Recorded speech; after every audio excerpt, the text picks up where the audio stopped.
Assalamualaikum warahmatullahi wabarakatuh. Mengenal lebih jauh tentang Abu Nawas.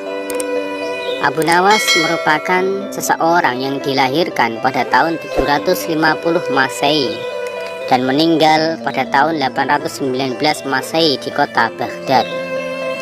Abu Nawas merupakan putra dari seorang penghulu kerajaan Baghdad bernama Maulana. Pada suatu hari, bapak Abu Nawas yang sudah tua itu sakit parah dan akhirnya meninggal dunia. Kemudian Abu Nawas dipanggil ke istana oleh sang raja. Ia diperintah oleh raja untuk mengubur jenazah bapaknya itu sebagaimana adat Syekh Maulana. Apa yang dilakukan Abu Nawas hampir tidak ada bedanya dengan kadi atau penghulu Maulana, baik mengenai tata cara memandikan jenazah hingga mengkafani, menyolati dan mendoakannya. Maka sultan atau raja bermaksud mengangkat Abu Nawas menjadi seorang kadi atau penghulu untuk menggantikan kedudukan dari bapaknya. Namun ketika mendengar rencana raja, tiba-tiba saja Abu Nawas yang cerdas itu tiba-tiba nampak berubah menjadi seorang yang gila. Seusai upacara pemakaman dari ayahnya, Abu Nawas mengambil sebatang pohon pisang dan diperlakukannya seperti kuda. Ia menunggang sebatang pohon pisang tersebut layaknya menunggangi seekor kuda. Dia berlari dari kuburan ayahnya menuju rumah. Orang yang melihat menjadi terheran-heran. Pada hari yang lain ia mengajak anak-anak kecil dalam jumlah yang cukup banyak untuk pergi ke makam ayahnya. Dan di atas makam bapaknya tersebut ia mengajak anak-anak bermain rebana dan bersuka cita. Kini semua orang semakin heran atas kelakuan si Abu Nawas itu. Mereka menganggap Abu Nawas sudah menjadi gila karena ditinggal mati oleh bapaknya. Pada suatu hari, ada beberapa orang utusan dari Sultan Harun ar-Rasyid datang untuk menemui Abu Nawas. "Wahai Abu Nawas, engkau dipanggil oleh Sultan untuk menghadap ke istana," kata wazir atau utusan Sultan. "Untuk apa? Untuk apa Sultan memanggilku? Aku tidak ada keperluan dengannya," jawab Abu Nawas dengan entengnya seperti tanpa beban. "Hai Abu Nawas, kau tidak boleh berkata seperti itu kepada rajamu." "Hai wazir, utusan raja, kau jangan banyak cakap. Cepat ambil ini kudaku, mandikan di sungai supaya bersih dan segar," kata Abu Nawas sambil menyodorkan sebatang pohon pisang yang dijadikan kuda-kudaan. Si wazir ataupun utusan raja hanya menggeleng-geleng kepala melihat kelakuan Abu Nawas. "Abu Nawas, kau mau apa tidak menghadap kepada Sultan?" bentak wazir.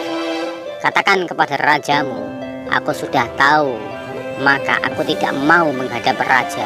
Abu Nawas menjawab pula dengan bentakan. "Apa maksudnya Abu Nawas?"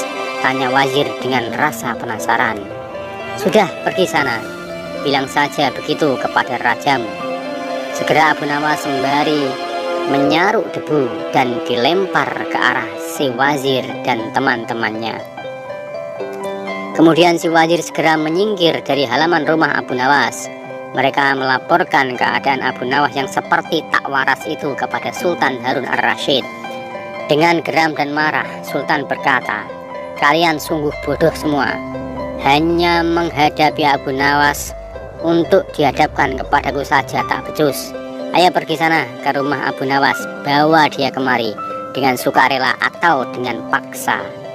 Si wazir segera mengajak beberapa prajurit istana. Dengan paksa Abu Nawas dihadirkan di hadapan raja. Namun lagi-lagi di hadapan raja Abu Nawas berlagak blow on. Bahkan tingkah ugal-ugalan tak selayaknya berada di hadapan seorang raja. Abu Nawas bersikap sopan. Abu Nawas bersikap sopanlah sedikit, tegur Baginda. Ya Baginda, tahukah Anda? Apa Abu Nawas? Baginda, terasi itu asalnya dari udang. Kurang ajar, kau menghinaku, bentak sang raja. Tidak Baginda, siapa bilang udang berasal dari terasi? Baginda merasa dilecehkan, ia naik hati, ia naik darah dan segera memberi perintah kepada para pengawalnya. Hajar dia, pukuli dia sebanyak 25 kali. Wah, Abu Nawas yang tubuhnya kering itu akhirnya lemas karena dipukul 25 kali oleh prajurit istana. Hai Abu Nawas, sekarang pulanglah ke rumah. Usai dipukuli, Abu Nawas disuruh keluar istana. Ketika sampai di pintu gerbang kota, ia dicegat oleh penjaga gerbang. Hai Abu Nawas, tempo hari ketika kau hendak masuk ke kota ini, kita telah mengadakan perjanjian. Abu Nawas menjawab, masa aku lupa pada janjiku itu? Jika engkau diberi hadiah oleh Baginda, maka engkau berkata, aku dibagi dua. Engkau satu bagian dan aku satu bagian. Nah, sekarang mana bagianku? Kata penjaga gerbang istana.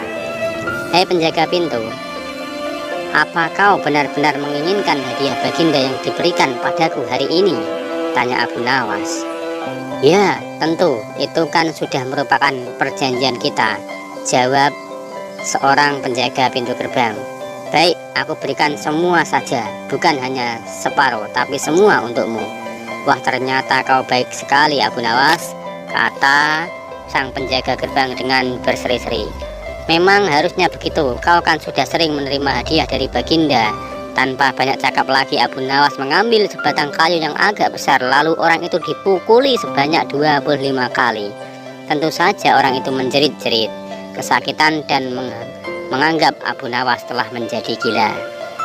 Setelah penunggu gerbang kota itu kelengar, Abu Nawas meninggalkannya begitu saja. Ia terus melangkah pulang ke rumah. Sementara itu, si penjaga pintu gerbang mengadukan nasibnya kepada Sultan Harun ar-Rasyid. Ya Tuanku Syah Alam, ampun beribu ampun, hamba datang kemari mengadukan Abu Nawas yang telah memukul hamba sebanyak 25 kali tanpa suatu kesalahan. Hamba mohon keadilan dari Tuanku Baginda. Baginda segera memerintahkan pengawal untuk memanggil Abu Nawas.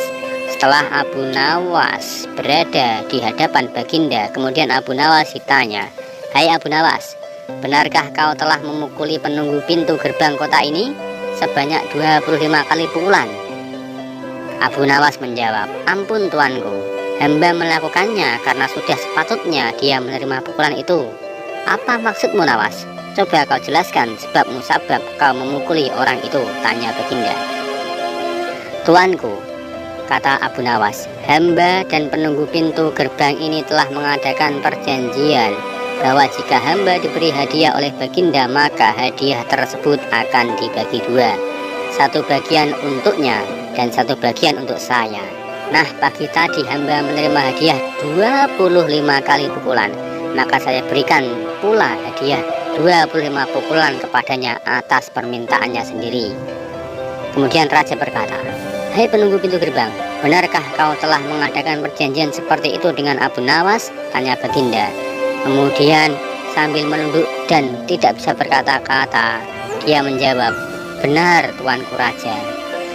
Jawab penunggu pintu gerbang, tapi hamba tiada mengira jika Baginda memberikan hadiah berupa pukulan, bukannya uang emas. Baginda tertawa. Dasar tukang peras, sekarang kena batunya kau, saut Baginda. Abu Nawas tiada bersalah. Bahkan sekarang aku tahu bahwa penjaga pintu gerbang kota Baghdad adalah orang yang suka narget, memalak, suka memeras. Kalau kau tidak merubah kelakuan burukmu itu, sungguh aku akan memecat dan menghukummu, kata Baginda kepada penjaga gerbang tersebut. Ampun tuanku, saut penjaga pintu gerbang dengan gemetar. Abu Nawas berkata, tuanku, hamba sudah lelah, sudah mau istirahat, tiba-tiba diwajibkan hadir di tempat ini, padahal hamba tiada bersalah, kata Abu Nawas. Hamba mohon ganti rugi, wahai raja, sebab jatah waktu istirahat hamba sudah hilang karena dipanggil tuanku. Padahal besok hamba harus mencari nafkah untuk keluarga hamba. Sejenak Baginda melenggek, terkejut atas protes Abu Nawas. Namun tiba-tiba ia tertawa terbahak-bahak. Hahaha, jangan khawatir Abu Nawas. Kemudian baginda memerintahkan bendahara kerajaan memberikan sekantong uang perak kepada Abu Nawas. Abu Nawas pun pulang dengan hati gembira. Tetapi sesampainya di rumah, Abu Nawas masih bersikap aneh dan bahkan semakin nyentrik seperti orang yang sungguh gila. Pada suatu hari, Raja Harun ar-Rasyid mengadakan rapat dengan menterinya. Apa pendapat kalian mengenai Abu Nawas yang hendak aku angkat sebagai kadi ataupun hakim? Wazir atau Perdana Menteri berkata, melihat keadaan Abu Nawas yang semakin parah otaknya, maka sebaiknya tuanku mengangkat orang lain saja untuk menjadi hakim atau kadi. Menteri-menteri yang lain juga menguatkan pendapat yang sama. Tuanku Abu Nawas telah menjadi gila, karena itu dia tak layak menjadi kadi. Baiklah, kita tunggu dulu sampai 21 hari, karena Bapak Abu Nawas baru saja mati. Jika tidak sembuh-sembuh juga, bolehlah kita mencari kadi yang lain. Setelah lewat 1 bulan Abu Nawas masih dianggap gila, maka Sultan Harun ar-Rasyid mengangkat orang lain menjadi kadi atau penghulu kerajaan Baghdad. Konon ceritanya, dalam suatu pertemuan besar, ada seorang si Fulan yang sejak lama berambisi menjadi kadi. Ia mempengaruhi orang-orang di sekitar baginda untuk menyetujui jika ia diangkat menjadi kadi. Maka tatkala ia mengajukan dirinya menjadi kadi kepada baginda, maka mudah baginda menyetujuinya. Begitu mendengar si Fulan diangkat menjadi kadi, maka Abu Nawas mengucapkan syukur alhamdulillah kepada Tuhan. Aku telah terlepas dari beban yang mengerikan. Tapi sayang sekali, kenapa harus si Fulan yang menjadi kadi? Kenapa tidak yang lain saja? Mengapa Abu Nawas bersikap seperti orang gila? Ternyata ceritanya seperti ini. Pada suatu hari ketika ayahnya sakit parah dan hendak meninggal dunia, ia dipanggil oleh ayahnya, wahai Abu Nawas, menghadaplah kemari. Abu Nawas pun datang menghadap kepada ayahnya yang lemah. Berkata ayahnya, hai anakku, aku sudah hampir mati. Sekarang ciumlah telinga kanan dan telinga kiriku. Aku merasa ini sudah saatnya. Abu Nawas segera menuruti permintaan terakhir bapaknya itu. Ia mencium telinga kanan bapaknya berbau wangi dan telinga kiri berbau busuk. Hai anakku Abu Nawas, tahukah engkau sebab yang demikian? Wahai bapakku, coba ceritakan kepadaku, tanya Abu Nawas. Berkata Syekh Maulana, pada suatu hari datang 2 orang mengadukan masalahnya kepadaku. Yang seorang aku dengarkan keluhannya, tetapi seorang yang lain tidak aku dengarkan keluhannya karena aku tidak suka padanya. Inilah resiko menjadi seorang penghulu, hakim atau kadi. Jika kelak kau suka menjadi kadi atau hakim atau penghulu, maka kau akan mengalami hal yang sama.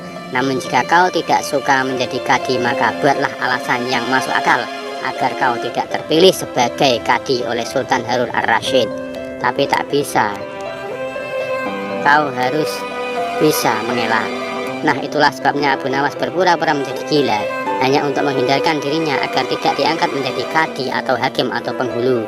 Seorang kadi atau hakim atau penghulu pada masa itu kedudukannya seperti orang yang terhormat. Walaupun Abu Nawas tidak menjadi hakim, kadi atau penghulu, namun dia sering diajak konsultasi oleh sang raja untuk memutuskan suatu perkara. Bahkan ia kerap sekali dipaksa datang ke istana hanya sekedar untuk menjawab pertanyaan baginda raja yang aneh-aneh dan tidak masuk akal. Dari cerita ini dapat kita ambil hikmahnya bahwa ketika kita menjadi seorang hakim, maka kita harus bertindak seadil-adilnya. Kita harus bisa mengalahkan egois kita. Kita harus menganggap bahwa orang itu sama, yang benar tetap benar dan yang salah tetap salah. Mengapa ayah Abu Nawas menyuruh Abu Nawas untuk menghindar menjadi hakim atau kadi? Karena ditakutkan Abu Nawas tidak bisa bersikap adil, bahwa seorang hakim harus sangat berhati-hati, yang adil, yang benar katakan benar, yang salah katakan salah. Dari cerita tersebut semoga dapat kita ambil manfaatnya. Terima kasih. Wassalamualaikum warahmatullahi wabarakatuh.